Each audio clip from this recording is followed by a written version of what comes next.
Hello everyone, आज हम लोग बैलेंसिंग ऑफ रिडॉक्स रिएक्शन पढ़ेंगे और ये बहुत ही इजी और इंटरेस्टिंग कॉन्सेप्ट है। तो सबसे पहले हम चेक करते हैं कि आखिर जब भी हम कोई केमिकल रिएक्शंस को इक्वेशन को बैलेंस करते हैं तो वहाँ पे किस क्राइटेरिया को सेटिस्फाई किया जाना चाहिए। तो देखिए, ऑल बैलेंस्ड इक्वेशन और chemical equation must satisfy two criteria. तो लेट्स सी कि ये क्राइटेरिया कौन कौन से हैं। तो देखिए, हमारा जो सबसे फर्स्ट क्राइटेरिया है उसमें यह बोला जाता है कि जब भी आप केमिकल इक्वेशन को बैलेंस करें तो आपको बैलेंस करना है एटम्स को, और एटम बैलेंस होगा तो मास बैलेंस हो जाता है। यानी आपको क्या करना है कि लेफ्ट हैंड साइड में जितना नंबर ऑफ एटम होना चाहिए उतना ही राइट हैंड साइड में आपको एटम होना चाहिए। यानी रिएक्टेंट के साइड में टोटल नंबर ऑफ एटम और प्रोडक्ट के साइड में total number of atom should be equal. तो आप बोलेंगे कि हाँ, ये बैलेंस रिडॉक्स रिएक्शन है। लेकिन सिर्फ एटम को बैलेंस कर देने से कोई भी इक्वेशन बैलेंस नहीं होगा। इसके साथ साथ एक दूसरा भी कंडीशन है, उसको जान लेते हैं। और नेक्स्ट कंडीशन जो है हमारा नेक्स्ट, वो है चार्ज बैलेंस। इसका यह मतलब हुआ, यहां भी आपको देखना है कि लेफ्ट हैंड साइड में जो टोटल चार्ज है और राइट हैंड साइड में जो टोटल चार्ज है वो क्या होना चाहिए, बैलेंस्ड होना चाहिए। तो कोई भी केमिकल रिडॉक्स रिएक्शन आपको बैलेंस तभी कहा जाएगा जब ये दोनों क्राइटेरिया को क्या कर रहा है, सेटिस्फाई कर रहा है। यानी वहां एटम भी बैलेंस होना चाहिए और साथ ही साथ चार्ज भी बैलेंस होना चाहिए। ठीक है, तो हम बोलेंगे कि ये आपको जो इक्वेशन है ये बैलेंस्ड इक्वेशन है। अगर सिर्फ एटम बैलेंस हो गया और चार्ज बैलेंस नहीं हुआ तो वो इक्वेशन बैलेंस्ड इक्वेशन नहीं कहलाएगा। अब आइए हम लोग देखते हैं कि आखिर कितने मेथड हैं जिसके थ्रू हम लोग रिडॉक्स रिएक्शंस को बैलेंस करते हैं। तो method for balancing redox reaction. तो method for balancing redox reaction हमें दो टाइप के पढ़ने हैं। तो चलिए देखते हैं कौन कौन से टाइप हैं। तो हमारा जो फर्स्ट मेथड है वो है ऑक्सीडेशन नंबर चेंज मेथड। इसमें हम लोग ऑक्सीडेशन नंबर चेंज निकाल के और तब हम क्या करते हैं, बैलेंस करते हैं रिडॉक्स रिएक्शन के। और हमारा जो सेकंड है वो सेकंड है, दूसरा जो है वो है आयन इलेक्ट्रॉन मेथड, या इसी को हम लोग हाफ सेल मेथड या हाफ रिएक्शन मेथड भी बोलते हैं। इन दोनों में से सबसे अच्छा जो मेथड होता है वो सेकंड मेथड होता है, जो आसान भी होता है और बहुत इजीली हम लोग इसमें एक्यूरेटली इक्वेशन को बैलेंस कर लेते हैं। जबकि इस मेथड में हमें लास्ट में कुछ अपने आप भी बैलेंस करना होता है। तो चलिए, लेकिन हमारे एग्जाम्स में दोनों मेथड आएंगे, तो किसी भी मेथड से आपसे पूछा जाए आप कैसे किसी भी रिडॉक्स रिएक्शंस को बैलेंस करेंगे, इसके बारे में हम लोग सीखते हैं। तो लेट स्टार्ट। तो चलिए हम स्टार्ट करते हैं फर्स्ट मेथड, जिसका नाम है oxidation number change method. Dear student, यहाँ पे हमें एक चीज ध्यान देना होगा। अगर आपको रिडॉक्स रिएक्शन में ऑक्सीडेशन नंबर कैलकुलेशन में डिफिकल्टीज आती है तो फिर आप इस मेथड में आपको प्रॉब्लम आएगा।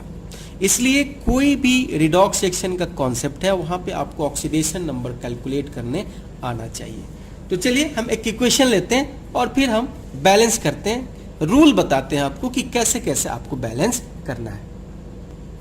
आइए, ये हमारा एग्जाम्पल है, कॉपर नाइट्रिक एसिड के साथ रिएक्ट कर रहा है और रिएक्ट करके आपको CuNO होल ट्वाइस का फॉर्मेशन करता है और NO2 और वाटर देता है।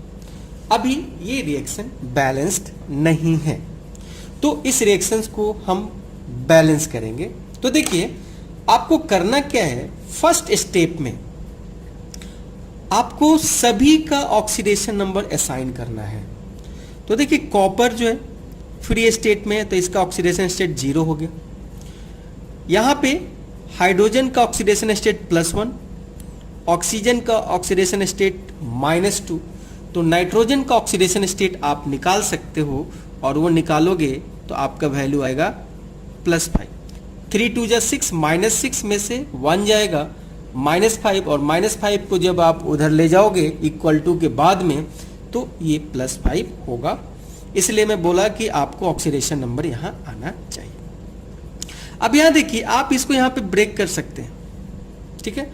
जब ब्रेक करते हैं तो इसके ऊपर +2 चार्ज आता है और नाइट्रेट के ऊपर -1 चार्ज आता है, ठीक है। अब देखिए नाइट्रोजन, यहाँ पे देखिए ऑक्सीजन के ऊपर -2 चार्ज हुआ तो इसके ऊपर क्या हो गया, +4 चार्ज हो गया। और वाटर के बारे में हमें कंसिडरेशन नहीं करना है, ठीक है, क्योंकि वाटर को हम लोग बाद में अपने आप बैलेंस कर लेंगे। अगर आप लिखना चाहते हैं तो ऑक्सीडेशन नंबर लिख सकते हैं, अदरवाइज वाटर के बारे में नहीं सोचना है। अब आपको करना क्या है, देखना है कि आखिर किसका ऑक्सीडेशन नंबर चेंज हो रहा है। तो देखिए, अगर आप यहां से यहां जा रहे हैं तो कॉपर का ऑक्सीडेशन नंबर यहां पे चेंज हो रहा है, ठीक है जी। और अगर आप इधर से इधर जा रहे हैं तो यहां से यहां अगर आ रहे हैं तो आपका नाइट्रोजन का ऑक्सीडेशन नंबर चेंज हो रहा है। यानी ये कंफर्म हो गया कि 0 से +2 में जा रहा है, ऑक्सीडेशन नंबर बढ़ रहा है, तो यहां पे क्या हो गया, इसका ऑक्सीडेशन हो गया। और ये +5 से +4 में जा रहा है, ऑक्सीडेशन नंबर घट रहा है, तो ये रिडक्शन हो गया। अब देखिए करना क्या है, आपको चेंज निकालना है। अच्छा, चेंज कैसे निकालना है, जिसका ऑक्सीडेशन नंबर आप चेंज निकाल रहे हैं पहले चेक कर लीजिए कि क्या उसका एटम बैलेंस है क्या। तो देखिए कॉपर इधर कितना है, 1 है, और इसमें भी कॉपर कितना है, 1 है। तो यहाँ ऑक्सीडेशन नंबर चेंज हम लोग निकाल रहे हैं किसके लिए, कॉपर के लिए। तो चेंज कैसे निकालते हैं, हायर माइनस लोअर करते हैं, तो 2 - 0 करेंगे तो यहाँ पे जो हमारा चेंज आया वो कितना आया, 2 आया। उसी तरीके से अब हम लोग यहाँ पे बात करते हैं। अब देखिए यहाँ पे हम लोग देखेंगे कि ये किस में जा रहा है, इसमें और इसमें। देखिए तो अगर आप यहाँ से यहाँ की बात कर रहे हैं तो आप देख पा रहे हैं कि ये +5 है और ये +4 है, और नाइट्रोजन भी यहाँ पे क्या है, बैलेंस है। तो आप यहाँ पे चेंज निकालिएगा तो -5 - 4 = 1 का चेंज आएगा।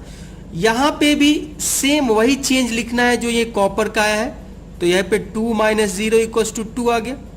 और यहाँ पे भी आपको ऐसा ही लिखना है, 5 - 4 = 1 आ गया।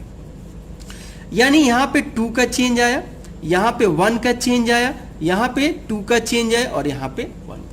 अब आपको क्या करना है, अब आपको करना क्या है कि इन दोनों को क्रॉस मल्टीप्लाई कर देना है। जो भी चेंज आएगा उससे इनको क्या करना है, क्रॉस मल्टीप्लाई कर देना है, ठीक है जी। तो चलिए क्रॉस मल्टीप्लाई जब आपने किया तो अब आपके पास क्या हो गया वो देखते हैं। तो अब ये वैल्यू हो गया Cu, ठीक है, प्लस ये हो गया 2HNO3 gives CuNO3 whole twice plus 2NO2 plus, अभी हमको H2O के बारे में हम लोग बाद में सोच लेंगे, इसको अभी रहने देते हैं, ठीक है। अब 1 by 1 करके हम लोग बैलेंस करते हैं। देखिए यहाँ पे कॉपर 1 है, इधर भी कॉपर 1 है, तो हमारा कॉपर क्या हो गया, बैलेंस हो गया। अच्छा अब देखिए हमारे पास क्या है, इधर नाइट्रोजन काउंट करिए, इधर नाइट्रोजन हमारे पास कितना है, तो 2 है, और यहाँ पे नाइट्रोजन कितना है, 2 है, 4 है, लेकिन यहाँ पे नाइट्रोजन कितना है जी, 2 है, तो हम इसको 4 बना लेते हैं। ये हमारा क्या हो गया, 4 हो गया। अब क्या करना है, अब आपको ऑक्सीजन को बैलेंस करने के लिए हमको वाटर अप्लाई करना है, ठीक है। तो इधर ऑक्सीजन को काउंट करिए, तो इधर ऑक्सीजन इसमें देखिएगा तो 12 ऑक्सीजन है, ठीक है। और यहाँ पे देखिए, यहाँ पे 6 ऑक्सीजन और प्लस यहाँ पे अगर आप देख रहे हैं तो 4 ऑक्सीजन, कितना ऑक्सीजन है यहाँ पे, 3 ऑक्सीजन है। इसका क्या मतलब हुआ कि इधर कितना ऑक्सीजन की कमी है, दो ऑक्सीजन की कमी है, तो देखिए एक ऑक्सीजन की कमी के लिए 1 मॉलिक्यूल ऑफ वाटर ऐड करते हैं, तो 2 ऑक्सीजन की कमी है तो हम यहाँ पे जिधर कमी है उधर क्या ऐड करेंगे, 2H2O ऐड करेंगे, तो हमारा ऑक्सीजन क्या हो गया, बैलेंस हो गया। अब हाइड्रोजन को देख लीजिए, हाइड्रोजन इधर कितना है, 4 है, और इधर भी आपके पास हाइड्रोजन कितना हो गया, 4 हो गया। इस तरीके से आप देख लिए कि कैसे हमारा ऑक्सीडेशन नंबर चेंज से हमारा क्या हो गया, रिडॉक्स रिएक्शन बैलेंस हो गया। तो आप लोग अब इस पे ट्राई करिए और आप इजिली कोई भी क्वेश्चंस आप इस पे क्या कर सकते हैं, बना सकते हैं। नेक्स्ट वीडियो में हम लोग ion exchange, ion electron method के थ्रू कैलकुलेट करेंगे।